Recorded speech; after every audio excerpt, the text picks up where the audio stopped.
পতাকাটা কিসের বাহক বহন করে আপনারা হয়তো অনেকেই জানেন। এটি হচ্ছে রেইনবো। তো এটি হচ্ছে স্পেনের মাদ্রিদে, আমি একটু আগে বলেছিলাম একটি গলিতে আছি, ওইখানে ফিলিস্তিনের পতাকা ছিল। এখন একটু সামনে আসছি, আমি বলেছিলাম যে ভালো কাজে শেয়ার করা উচিত, তবে এটি একটি মন্দ কাজ আমি বলবো, কিন্তু আপনাদের অনেকে জ্ঞানের জন্য জানা উচিত, তবে আবার ট্রাই করতে যাবে না। এটা হচ্ছে একটা রেইনবো পতাকা।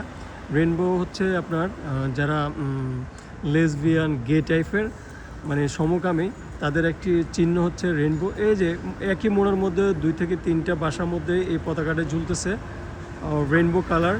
আমার মনে হচ্ছে যে এই গলিটা হচ্ছে যে সমকামীদের গলি। এটা হচ্ছে স্পেনের মাদ্রিদে, যে অনেকগুলো কালার রেইনবো। আমরা রেইনবো বলতে বুঝি হচ্ছে যে রংধনু।